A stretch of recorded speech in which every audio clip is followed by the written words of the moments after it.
কবিতাৰ শিৰোনাম ছ'চিয়েল মিডিয়াৰ ছোৱালীজনী। যাযাবৰী হৈ ঘূৰি ফুৰো ছ'চিয়েল মিডিয়াৰ উপত্যকা।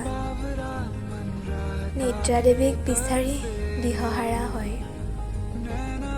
কিপেডত গীটাৰ বজাই বিলাই ফুৰো ভাৱনাবোৰ।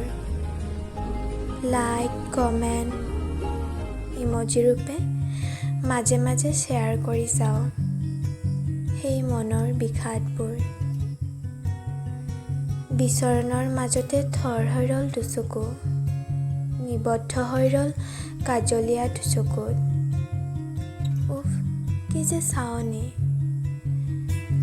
যেন চাৱনিৰে আঘাত কৰি দিলে সেই মোৰ চটফটাই থকা কলিজাটোত।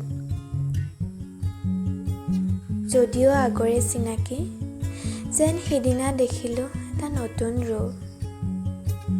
ব্যাকুলতাত পঠাই দিলোঁ ফ্ৰেণ্ড ৰিকুৱেষ্ট আৰু মেছেজত পঠাই দিলোঁ হাই, লগত বান্ধি দিলোঁ এটা মৰমৰ ইম'জি।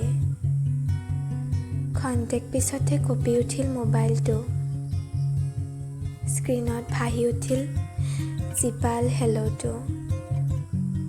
এনেকৈয়ে প্ৰৱেশ কৰিলোঁ আমি হাই হেলৰ বাগিচাখনত, য'ত ফুলি থাকে নানাৰঙী ইম'জিবোৰ, য'ৰ পৰা ছিঙি দি প্ৰকাশিত কৰোঁ ভাষাৰে বুজাব নোৱাৰা মৰমবোৰ। মাজে মাজে অভিমানী কাজিয়া হয় তুমি কোৱা বুলি। কি যে আমেজ সেই কাজিয়াটো, যেন নামি আহিল বসন্ত সেই শুকান উপত্যকাত। বিচাৰি পালোঁ মনৰ ঠিকনা, কলিজাৰ বিষাদবোৰ শ্বেয়াৰ কৰি হৈ পৰোঁ দুয়ো দুয়োৰে সুখ দুখৰ লগৰী। হৈ গ'ল লগ কৰাৰ প্ৰতিশ্ৰুতি, কিন্তু কোৱাহে নহ'ল মনৰ মাজত পুহি ৰখা সেই মনৰ কথাটি। ভয় হয় জানোচা আঁতৰি যায়, ভয় হয় মৰহি যোৱাৰ, দুয়ৈ মিলি সজোৱা সেই বাগিচাখন।